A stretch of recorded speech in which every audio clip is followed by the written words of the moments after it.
With Calamity Ganon, it felt to me like the developers had compressed every single villain from the entire series into this pure, concentrated form of evil. Calamity Ganon is evil in its purest form. Not a man, not a monster, but instead something more like a force of nature, a natural disaster. The destruction that Calamity Ganon wrought feels more like the destruction of a flood or an earthquake or a fire than the kind of destruction any lone man can inflict. But Calamity Ganon is not totally mindless. He is not actually a natural disaster. Calamity Ganon is capable of thought. He is capable of scheming. He saw the preparations that the people of Hyrule were making to prevent his return, and in response he made preparations of his own. Calamity Ganon is capable of biding his time, of working quietly, of working in secret. He's not just this massive, booming, destructive force. Calamity Ganon spent years, perhaps even centuries, learning how to corrupt the Guardians and the Divine Beasts, the very tools the ancient Sheikah had created to destroy him, which had successfully sealed him away 10,000 years in Breath of the Wild's past. He must have spent years devising strategies to corrupt these creations, to master them, to turn them against those they were meant to protect. Princess Zelda and the Sheikah tribe in Hyrule Kingdom all poured years of work into unearthing, restoring, and learning to control these same ancient creations. But in doing so, they were actually aiding Calamity Ganon all along. The more Princess Zelda and the rest of the characters worked with these guardians, and trusted them and relied on them for protection, the more they were unwittingly inviting Calamity Ganon's influence into their domains. In their attempts to stop him, they were instead aiding him, sealing their own fates. This is a type of villainy that Nintendo has returned to again and again with Ganon's character over the years. Ganon is a kind of villain who is very happy to let our heroes do his work for him. He loves to use the work you've done to stop him against you. For example, back in Ocarina of Time, Princess Zelda and Link gathered the 3 spiritual stones in order to unseal the Sacred Realm and claim the power of the Triforce before Ganondorf could. But when Link finally does unseal the Sacred Realm, Ganondorf follows him and claims the Triforce anyway. Link did all of Ganondorf's work for him. If Link had not ever collected those spiritual stones, Ganondorf may never have gotten in at all. Something similar happens in The Wind Waker. In that game, the Triforce of Courage has been shattered and its shards hidden, specifically to prevent Ganondorf from claiming them. In order to defeat Ganondorf, Link gathers all of those shards and restores the Triforce of Courage. But this plays right into Ganondorf's hands, because with all 3 parts of the Triforce whole again and gathered in the same spot, he can use their power to dispel the floodwaters and bring his beloved Hyrule back to the surface. Again and again in the series, the writers pull this same twist. Whatever work you've done, whatever progress you've made, somehow the villain turns that against you, uses it to further their own schemes. And that's exactly what's happening in Breath of the Wild story too. The Sheikah created all of this incredibly powerful technology to destroy Calamity Ganon, and instead Calamity Ganon uses that technology to destroy Hyrule Kingdom. There's a recurring theme of unintended consequences in these games. Our heroes are good and courageous, but also rash. They don't think all the way through the consequences of their actions, the ways in which they might be serving their enemy. This creates villains who feel like they are always one step ahead, master strategists, master thinkers. Even when we feel like we're winning, we're actually losing because the villain has already thought 3 moves ahead of our plans. It makes the villains feel powerful, intimidating, intelligent, like a true danger.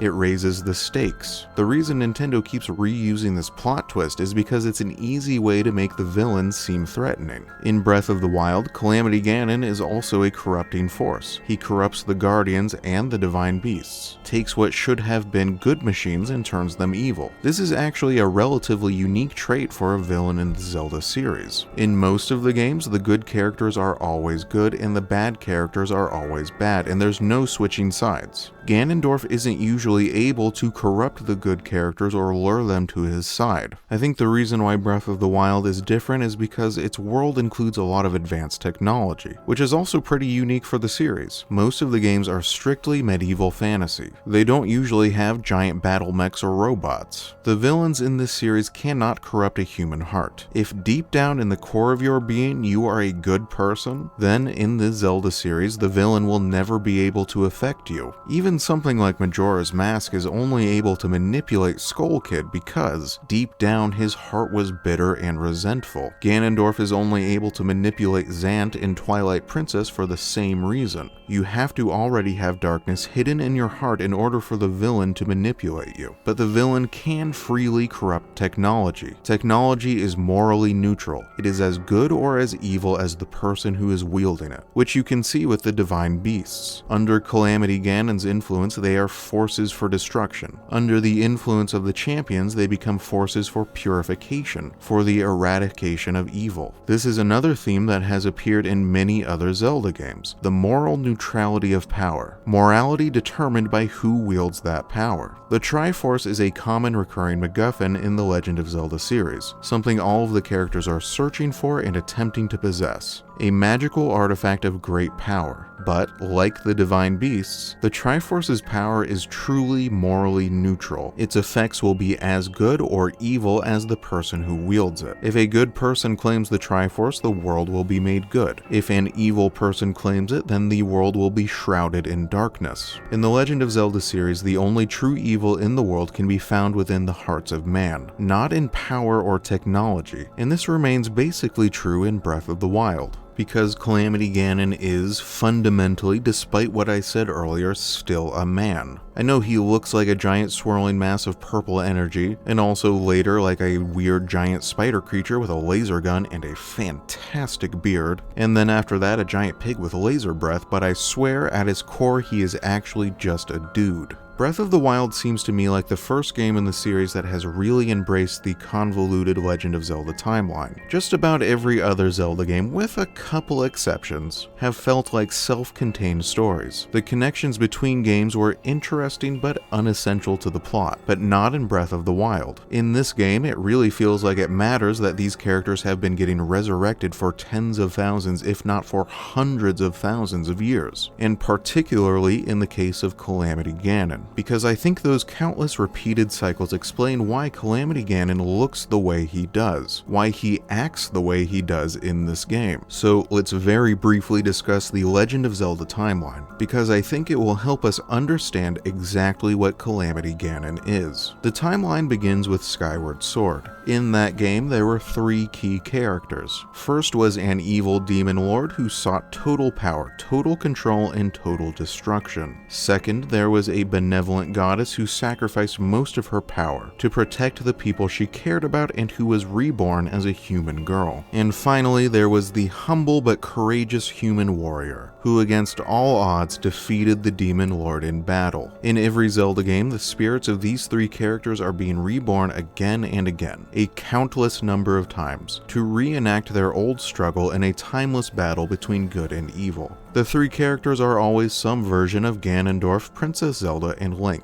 Ganondorf always seeks control and destruction. Zelda always manifests a fragment of her ancient holy power and makes sacrifices to protect others. And Link always emerges from a humble background to defeat the bad guy in battle. Breath of the Wild is, for now, the last game in the timeline. By the time of Breath of the Wild, these characters have been reviving and reconfronting each other for millennia. And I think this explains why Calamity Ganon is in the state that he is, while Zelda and Link still appear in human forms. Calamity Ganon is Ganondorf. He is every version of Ganondorf and Ganon we have ever seen in every single game. Time after time, Ganon has arisen, struggled, bled, fought for power, and failed. Again and again and again he has failed. These humiliating failures, repeated countless times over the course of millennia, locked into this pitiful fate where he must always fight and always lose, and always be angry, and always be evil, and always be a loser. That cycle has decayed him, degenerated him. His spirit has corroded, rotted, and fallen apart. He has decayed so much that he no longer has the form of a man. He is barely even a beast or a monster. For most of the game, he is simply this swirling energy, evil and hatred given pure form. Or he is malice, this corroding acidic goop spreading across the land. But again, Zelda and Link are still being reborn as humans. They still have human form. Why is that? Why do they get to be humans while Ganon has degenerated into this monstrous inhuman form? Their spirits have been resurrected just as many times as Ganon's has. They should be decayed too, right? I think there are two reasons for this. Firstly, Zelda and Link are fighting for good, and good acts should be spiritually enriching, spiritually nourishing. Instead of being ground down every cycle by hateful thoughts and evil acts, their spirits are restored every cycle by their integrity and their virtue. Whereas Ganondorf, every single cycle, his soul is filled with anger and bitterness, and those are corrosive emotions. When you get really angry, it can tear you up inside. Anger can be like a physical force in your body, making you sick, making you hurt. Ganondorf has been angry for a very long time, for tens of thousands of years, through thousands of lives, and by the time of Breath of the Wild, that anger has literally torn him apart. He can't even maintain a human form anymore. Secondly, Zelda and Link are winning. Every cycle, they are successful. Every cycle, after defeating Ganon, they go on to live peaceful and enriching lives for decades. They have years to heal from their conflict, whereas Ganondorf is just dead. Every cycle he struggles and then he fails. He has been failing for a long time. He has been failing for just as long as he has been angry. And failure can tear you up inside the same way anger does. Sometimes failure can be healthy, can be teachable, can be an opportunity for growth. But when failure is repeated without progress, when you fail and fail and fail without any hope of success, that can make you sick too. And it has made Calamity Ganon sick. You can see it in that malice, that corrosive ooze that spreads out from his body like it's infecting the earth itself. Of course, this is just a personal theory as to why Calamity Ganon appears this way in Breath of the Wild. Ganondorf will be returning with a human body in Tears of the Kingdom, and I'm very curious to see how that resurrection is going to happen, and what the explanation for why it can happen at all is going to be. Maybe there will be some new lore explanation for these differences between Calamity Ganon and Ganondorf. Moving away from the lore itself and instead examining Calamity Ganon from a writing perspective, it seems to me that the writers of Breath of the Wild cut Ganon down to his most basic possible role as a villain. All of the Legend of Zelda games are fundamentally stories about this epic clash between good and evil. Ganon, or Ganondorf, always serves as the representative for evil. The character has appeared in a lot of different ways over the years. In different games, he will have different motivations, a slightly different personality, different powers. Ganondorf in Ocarina of Time was this trickster king who was conquering Hyrule for the sake of power. In The Wind Waker, he was an old man trying to revive his past. In Twilight Princess, he was a condemned criminal taking revenge on the world that had cursed him. But despite these pretty significant surface-level differences between each character's motivations and circumstances, underneath that surface, they all served the same role in the story. They were forces of destruction, misery, and chaos. They were the source of all their world's worst problems. They were the evil that our heroes had to defeat, the obstacle to be overcome. In Breath of the Wild, the writers didn't bother with any of these surface-level differences. Calamity Ganon doesn't have any motivations or personality. The writers cut him down to his most basic role in the story. He is simply the villain. He is evil. He is a force for destruction which must be stopped and nothing else. It doesn't get any more basic than that. I've wondered a lot about why the writers chose to do this. I think pretty much everyone prefers a villain with a lot of character, a lot of personality, who has complex motivations and a compelling story. My favorite version of Ganondorf was in The Wind Waker, when his motivations were a little more interesting than just an evil guy trying to violently seize power. Instead, he seemed much more like a man clinging to the past, desperately doing everything he could to restore that past, so he could live in that past again. That's a villain with some complex and compelling motivations. That's the kind of villain that I like. Calamity Ganon is the exact opposite of that. He has no motivation beyond destruction. So again, the question on the floor is, why did the writers of Breath of the Wild choose to depict him in this way? They are definitely capable of creating compelling villains with a lot of personality personality, if that's what they choose to do. Girahim from Skyward Sword is another one of my favorite villains in the series, because he had so much personality. He was so outrageous and theatrical, but Calamity Ganon has none at all. The writers made a different choice here. I think the explanation probably lies in the way Nintendo makes their games. My understanding is that Nintendo typically makes the game first. They create the gameplay, the mechanics, the physical levels first, and then they write a story to match the gameplay afterwards. For example, back in Twilight Princess, the developers chose to make a game where Link transformed into a wolf, and then they came up with a story to fit that gameplay decision afterwards. With Breath of the Wild, the developers created this massive open world, where the player can go anywhere they want right from the start, and then afterwards they needed to write a story that fit this style of gameplay, which must have been a really interesting challenge. How do you write a traditional linear narrative when the players aren't going to experience the game in a linear way? Every player's journey will follow a different path. How do you write a story to match that? I think I'm going to do a video that deep dives into that question later, discussing how these writers crafted this game's story considering these challenges. But for now, I just want to focus on the villain. I think the writers or developers must have felt that there was something about Calamity Ganon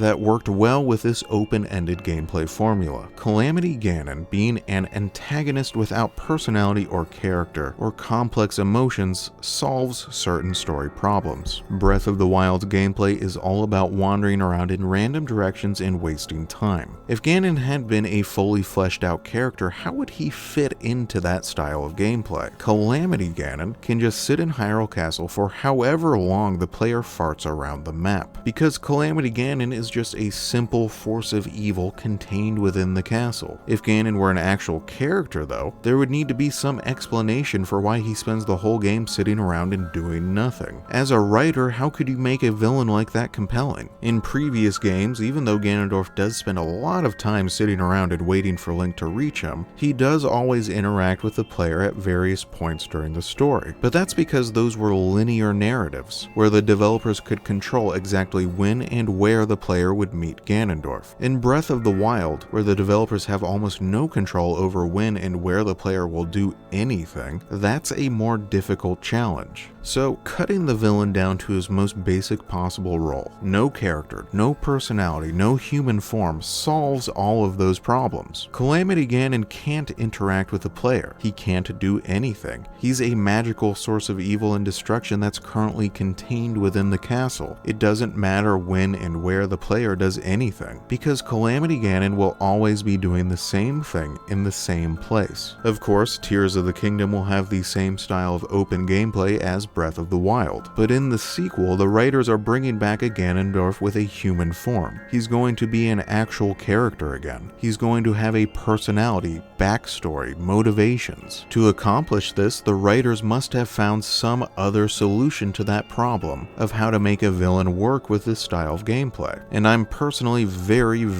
interested to see what that solution looks like. Moving on, Calamity Ganon reminds me a lot of the old one in the game Demon's Souls. Demon's Souls' story was actually very similar to Breath of the Wild's. In both of these games, you are exploring worlds that were nearly destroyed in the past by a calamitous, immense being of incredible power. At great cost, that destructive being was successfully contained, but now it has awoken again. The world is under new threat of destruction. It's up to the player character to explore this broken world and gather enough strength to seal that destructive being away again. In Demon's Souls, that destructive being was called the Old One. The Old One was this mysterious primeval life form whose only purpose was destruction. It didn't seem to have any thought or motivation or personality. It was this totally inhuman creature, this totally other kind of life form, which was the antithesis of all reality. It didn't destroy for any particular reason. Its being simply was destruction. It couldn't choose to do anything else. That was its nature. And I think Calamity Ganon is really similar. That's what Calamity Ganon's nature is too.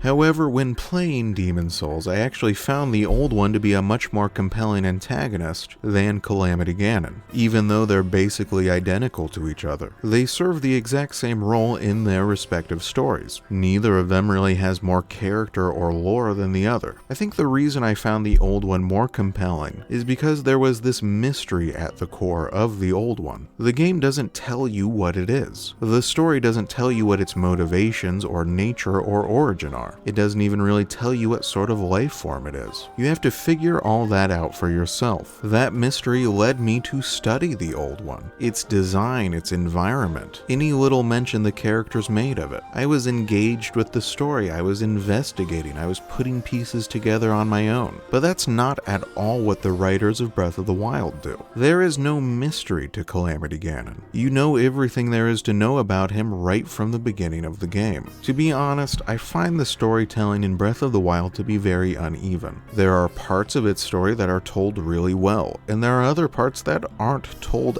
as well. I think Calamity Ganon is a much more interesting antagonist than he was written to be. I think if the writers had presented him differently, he could have been one of the most compelling antagonists in the entire series. To explain what I mean and how they could have written him differently, I want to follow Calamity Ganon's story from beginning to end, starting with how he is first introduced to the player and ending with his final boss fight. When you start playing Breath of the Wild, your first introduction to Calamity Ganon is actually going to be in the environment itself. Breath of the Wild's setting is one that has experienced terrible devastation, and you can see the lasting ugly scars of that devastation everywhere you look. And this is where I think the game's storytelling is really effective. It tells a story through the environment, without any cutscenes, without any exposition. When you see the Temple of Time abandoned and in ruins, when you see the craters and pockmarks in the landscape, as if the battle were so destructive that the earth itself was torn into pieces, when you see the dead husks of these ancient guardians, now covered in moss, never removed from the places where they were broken during that final battle, you are seeing the story. You are seeing the epic tale of this horrific battle between man and machine which destroyed Hyrule Kingdom. It's a really effective way to tell this story. I do have a lot more I want to say about the environmental storytelling of Breath of the Wild, but I'll save that for a different video. For now, let's stay focused on Calamity Ganon, because the environment is also telling his story. He is the source of all this devastation. After you ascend the first Sheikah Tower in the game, you will see Calamity Ganon for the first time in a cutscene, so let's watch that.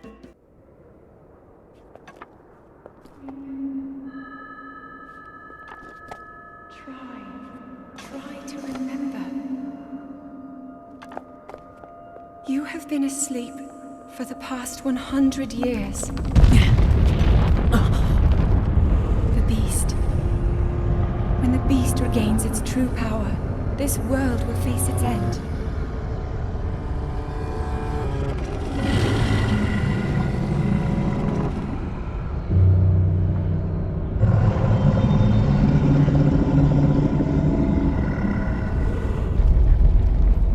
Now then, you must hurry, Link. Before it's too late. Okay, so far I think the writers are completely nailing the introduction to Calamity Ganon. First the environmental storytelling, and then this awesome initial look at him. There is the shaking of the ground like an earthquake, and then you look at the distant profile of the ruined Hyrule Castle on the horizon, and you see this massive monster rising into the air, almost like a dragon, and all around it is this menacing, swirling energy. I love this design. I think it looks so cool. And the voice you hear, whose identity you won't know yet, only calls it the Beast. I think this is a brilliant way to introduce Calamity Ganon, and I really wish the writers had kept just calling him the Beast. I never watched a single trailer or any gameplay or read a single review before playing Breath of the Wild, so I had no idea what this swirling purple monster was. I was like, what the heck is the Beast? That sounds so mysterious and cool. I cannot wait to investigate it and find out what this monster is, and what the source of all this devastation was. Unfortunately, Unfortunately, I was bound to be disappointed, because unlike the old one in Demon's Souls, the writers of Breath of the Wild spoil all these mysteries almost immediately. They don't really let you investigate them at all. As soon as you reach the bottom of the tower, this old man shows up, and he outright tells you, "That's Calamity Ganon. 100 years ago, it destroyed Hyrule Kingdom." And I was like, dude, what the heck? I wanted to find that out on my own. The name Calamity Ganon is really what spoils the mystery, because as soon as I knew that this purple swirling dragon monster was named Ganon, I knew exactly who and what he was. Okay, whatever, it's Ganon again, just in a different form this time. What if no character in the entire game had ever called him Ganon? What if this monster was only ever referred to as the Beast or the Calamity, and its true nature remained a mystery? What if you had to investigate, and the developers had left clues throughout the environment as to what the Beast's true nature was, that you had to piece together on your own? What if you had to figure out the connection between the Calamity and the character Ganon from all the previous games on your own, instead of the game just telling you? Wouldn't that have been more compelling? Wouldn't that have been 1,000 times more interesting?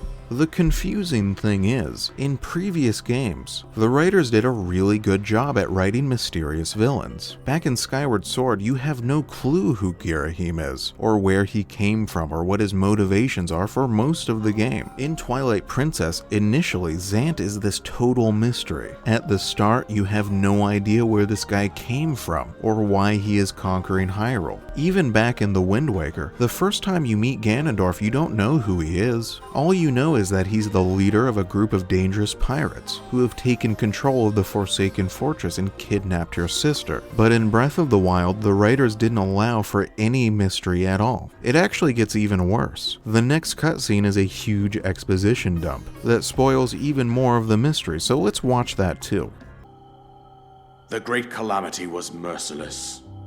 It devastated everything in its path. Lo, a century ago. It was then that my life was taken away from me. And since that time, here I have remained in spirit form. I did not think it wise to overwhelm you while your memory was still fragile. So rather than that, I thought it best to assume a temporary form. Forgive me. I think you are now ready. Ready to hear what happened 100 years ago.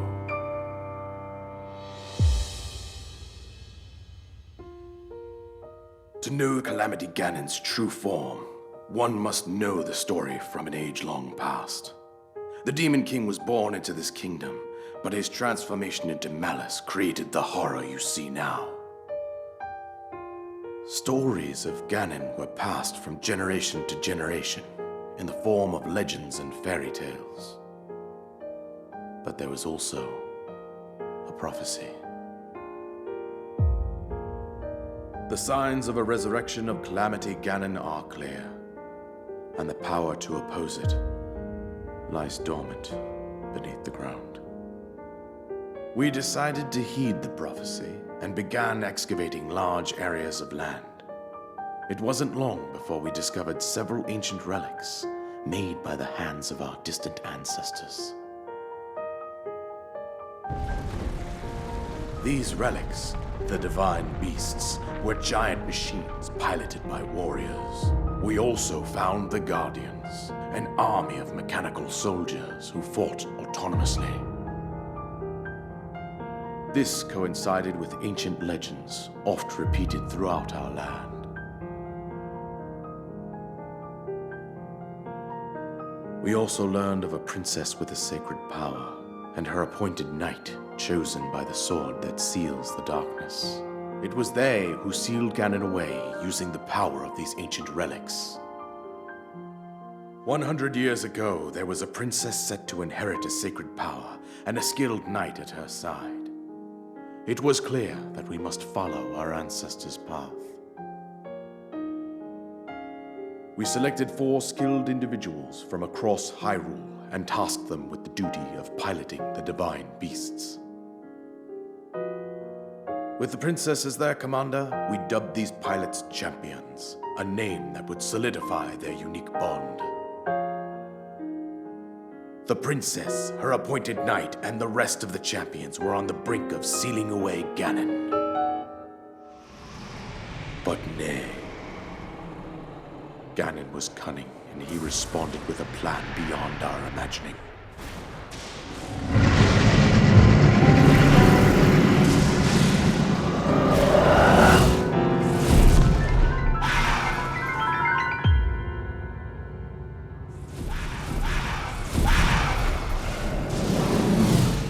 He appeared from deep below Hyrule Castle, seized control of the Guardians and the Divine Beasts, and turned them against us. The champions lost their lives, those residing in the castle as well. The appointed knight, gravely wounded, collapsed while defending the princess.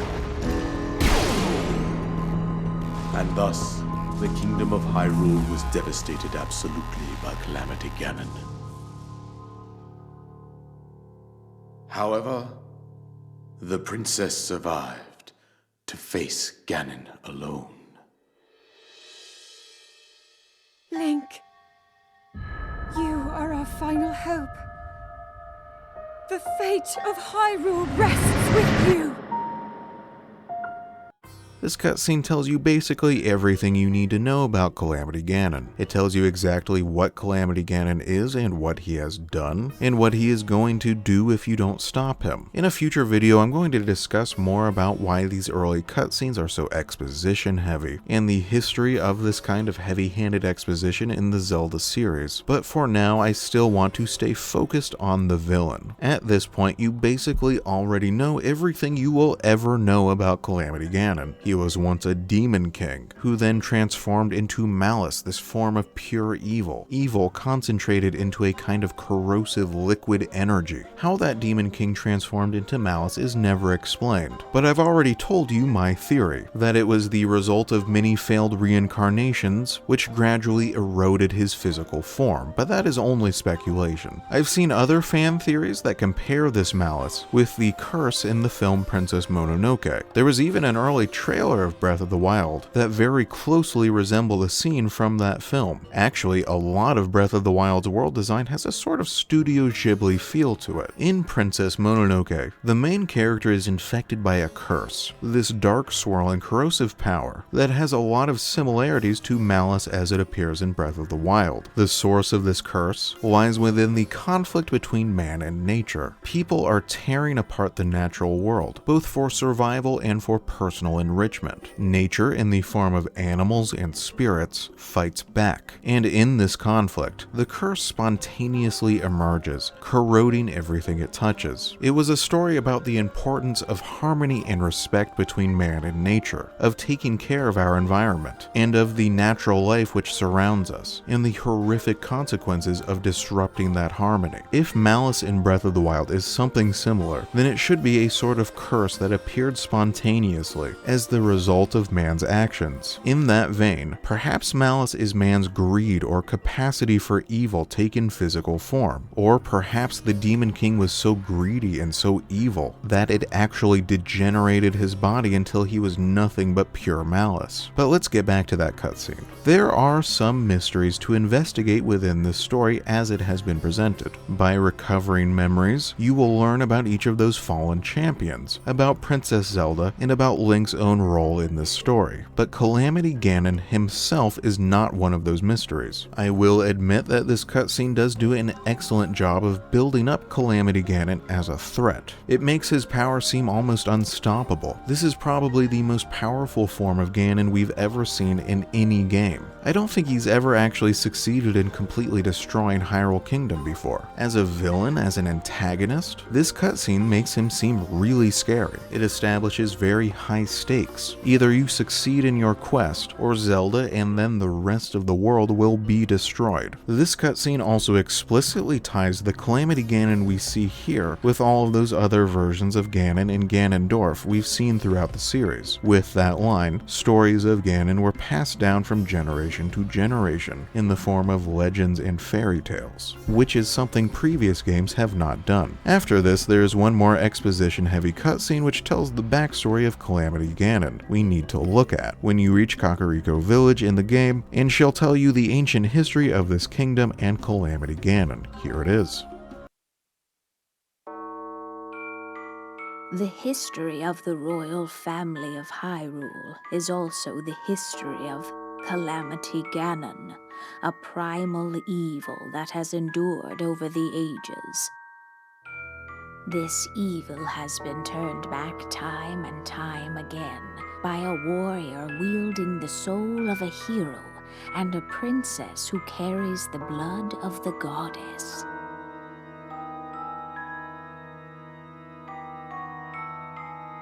With the passage of time, each conflict with Ganon faded into legend.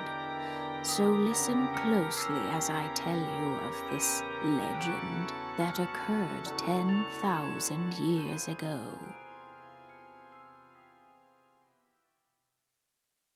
Hyrule was then blossoming as a highly advanced civilization. Even the most powerful monsters posed little threat to the denizens of the realm. The people thought it wise to utilize their technological prowess to ensure the safety of the land should Calamity Ganon ever return.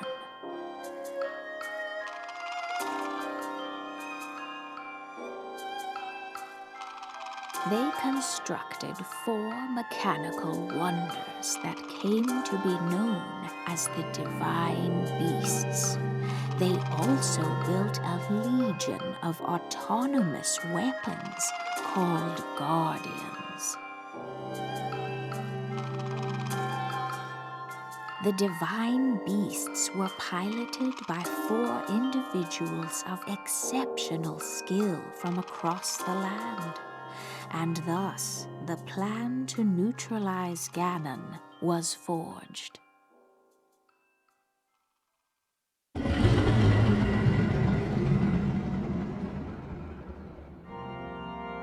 Upon Ganon's inevitable return to Hyrule, the princess and the hero fought alongside these 4 champions against this ancient evil. The Guardians were tasked with protecting the hero as the Divine Beasts unleashed a furious attack upon their terrible foe.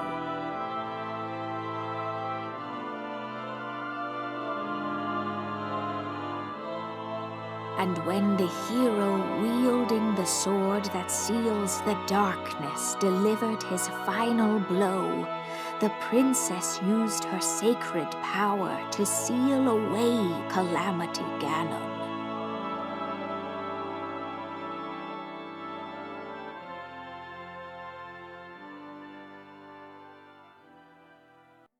Once again, this game's story is drawing a lot of attention to the Legend of Zelda timeline. A lot of focus is given to the idea that this story has been repeated many times before. Also, 10,000 years is an absolutely crazy amount of time. 10,000 years of our own history would not only cover literally all of recorded human history, but would go thousands of years back into prehistory. 10,000 years ago, most humans were still living in caves. I just looked it up, and 10,000 years ago, it's estimated that there were no more than 4 million humans living on the entire planet. Nowadays, there are 8 billion of us. That's how much can change in 10,000 years. In Breath of the Wild setting, Ganon has been dormant for 10,000 years. Imagine how many kingdoms must have risen, fallen, and been forgotten in 10,000 years. Imagine how many climactic wars and epic adventures and incredible discoveries would be made in 10,000 years. Imagine how much literature and music and the food people eat, and the clothes they wear, and the architecture, and the sciences and the arts and everything would change change in 10,000 years. Imagine how much the surface of the world would change in 10,000 years. 10,000 years is long enough for rivers to change their courses, for lakes to dry up, for the shoreline to move. When Calamity Ganon awoke in Hyrule, he was awaking in a world utterly different from the one he had once lived in. You can see those changes in the visual design of the old Sheikah technology. The Guardians and the Divine Beasts in the Sheikah Towers all have visual designs that are utterly different from anything else we see in the game. The ancient Sheikah technology looks so different it might as well be from outer space. Calamity Ganon is attempting to destroy what might as well be a new world that has no connection to the one he lived in. Something interesting to me is that even 10,000 years ago, Calamity Ganon was Calamity Ganon. His human form had already dissolved into malice even all the way back then. Ganondorf hasn't had a human form for at least 10,000 years, and maybe much longer than that, which makes his resurrection in Tears of the Kingdom even more mysterious and exciting. This is the first time Ganondorf has taken the shape of a man in literally millennia. How was he able to do this? What does it mean for the history and future of Hyrule? I honestly cannot wait to find out. But let's get back to Calamity Ganon. Calamity Ganon doesn't appear much in cutscenes from here on out. After these first 3 cutscenes, you basically know everything about him that you'll ever know. Going forward, you'll mostly confront Calamity Ganon in the form of either the corrupted Guardians or in his oozing corrosive malice, which has infected parts of the land. I believe all the malice you see in the game is somehow directly connected to his body. His physical body has oozed out all across the world, emerging from underground, burning everything it touches. In this way, the villain becomes a physical obstacle which you must overcome throughout your adventure. Calamity Ganon isn't only just sitting around in the castle waiting for you to come destroy him. He is out there in the world trying to stop you from achieving your objectives. Much of the time, malice will appear in places critical to your adventure, like near Sheikah Towers. That's Calamity Ganon attempting to stop you in the only way he can, by physically placing parts of himself between you and your goals. You will also confront Calamity Ganon in each of the 4 Divine Beasts. In order to possess these powerful machines, Calamity Ganon crafted 4 monsters by combining parts of himself with dark magic,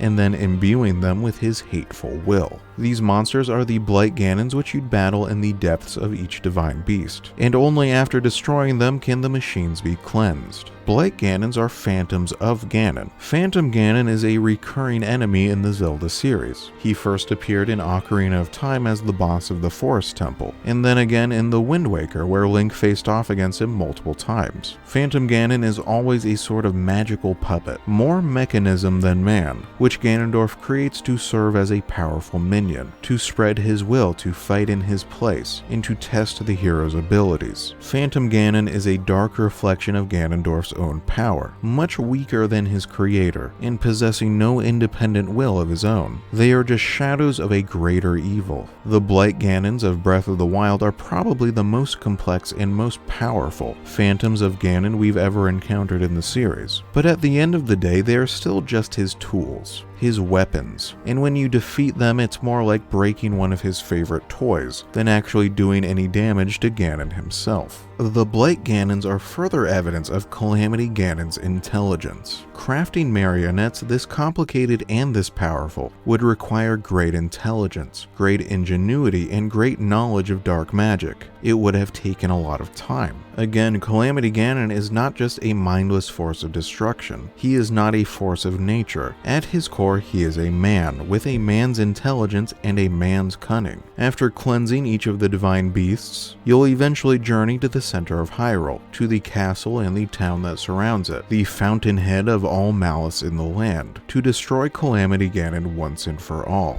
In Castle Town and the castle itself, I think you see a potential future for Hyrule if you fail. What a world destroyed by Calamity Ganon would look like. It would be a gray wasteland, a place without life or color, where rivers of oozing malice would scar the earth, where the only intelligence that exists would be Calamity Ganon himself, alone with his bitterness and his hatred for all eternity. It would be a hideous place. After battling or sneaking your way to the inner sanctum of Hyrule Castle, you'll finally confront Calamity Ganon himself.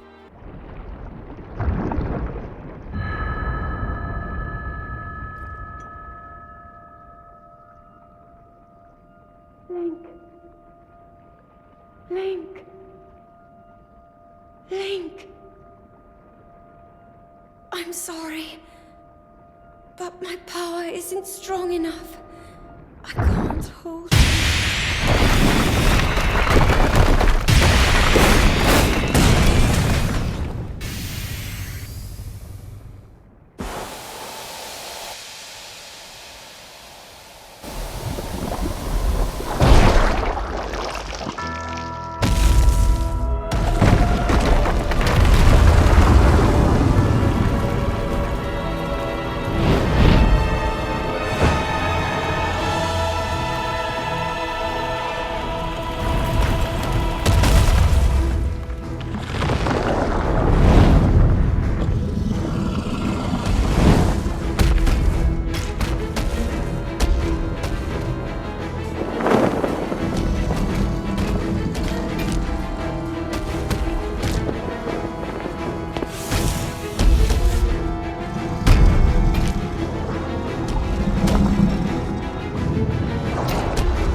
I find this egg or cocoon that Calamity Ganon starts off inside very interesting. Its design is bizarre, and there's really nothing else like it anywhere in the game. While the visual design of the cocoon looks like something Calamity Ganon might have crafted himself, the cocoon is actually a prison. Princess Zelda is using her power to keep him trapped inside of this. At the very moment Link arrives, her power fails. When those blue lasers shoot out from inside the cocoon, that's Calamity Ganon violently tearing his way out of his prison.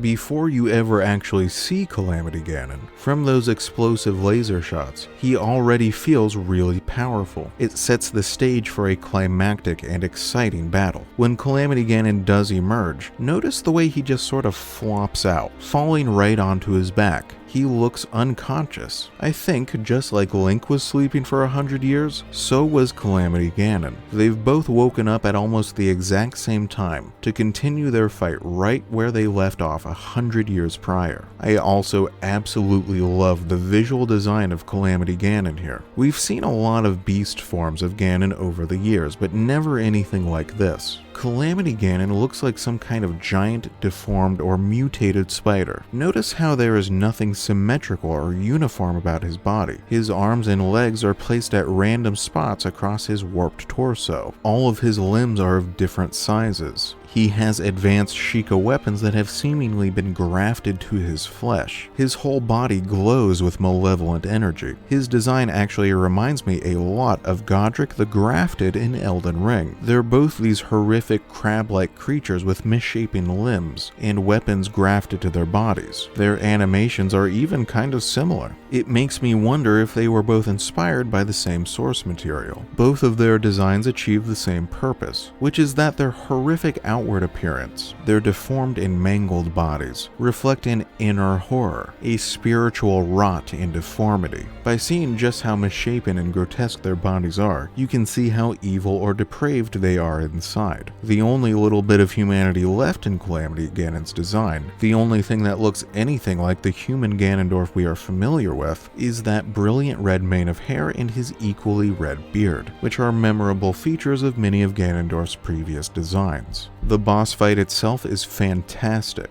I think it's one of the best in the entire franchise. It does a great job of mixing attacks from both the Guardians and all of the Blight Ganons, while also still feeling uniquely dangerous. Next, let's watch what happens when you defeat him.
Ganon was born out of a dark past.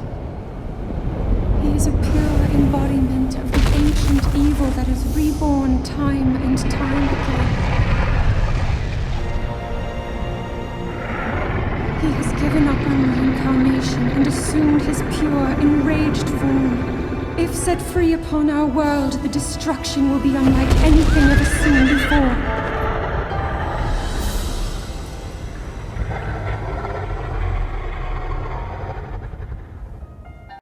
Calamity Ganon's body spews liquid malice in all directions, like pus getting injected from an ulcer, and then he explodes into a cloud of sparkling black-violet vapor, which converges outside the castle, where he materializes as Dark Beast Ganon, and this will be a much more familiar design to fans of the series. Dark Beast Ganon takes the form of a giant boar or pig, and this is a common appearance for Ganon. In almost every game at some point, he takes the form of this pig-like beast, which makes a certain sense for a villain. We often associate pigs with slop or mud, things that are gross or unpleasant, and Ganon is a gross and unpleasant figure. It's also very interesting that Zelda says that Ganon has given up on reincarnation, which made me assume that this would be his final form forever. If he is destroyed here, then he will be destroyed forever. However, since Ganondorf is reappearing in Tears of the Kingdom, that means he must not have really given up on reincarnation, or else the Ganondorf in Tears of the Kingdom is somehow a totally separate incarnation from Calamity Ganon. Like somehow there were two different versions of Ganon coexisting within Hyrule, but I guess we'll all find out the explanation for ourselves in a couple weeks.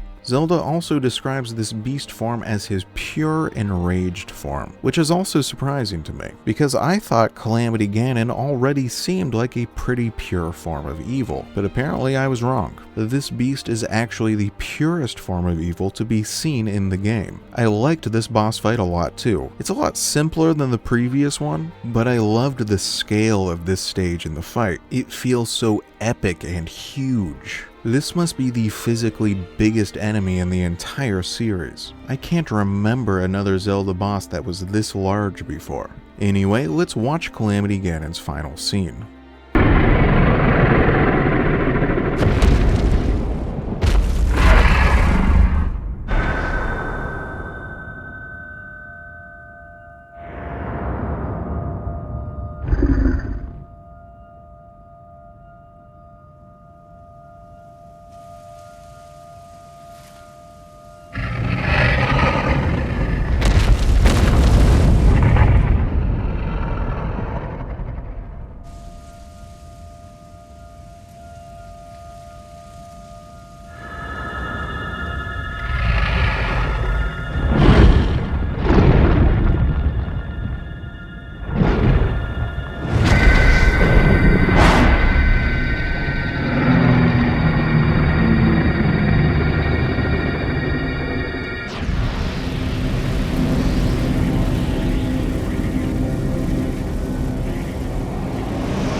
When Calamity Ganon realizes that he has been defeated, that his ultimate doom is approaching in the form of Zelda's awoken holy powers, he transforms back into the vaporous dragon form we saw at the beginning of the game, and he attempts to flee. He fails and is destroyed. The stories in Legend of Zelda games are always fundamentally about this clash between good and evil, and good always triumphs in the end. They're very optimistic stories. In this world, evil is always destined to fail, which I think is at least part of why these games' settings are so appealing. I think we would all prefer to live in a world where evil is destined to fail, or where evil is so easy to identify. It looks like Calamity Ganon's essence is completely obliterated by Zelda's light in this scene. Afterwards, there's absolutely nothing left of him. Zelda even implies that he can't be reincarnated again. So perhaps this is the true and final end of at least this version of Ganon. He survived for millennia, for at least 10,000 years, and now he is gone. His end is cowardly and pitiful. He dies with his back turned, running away.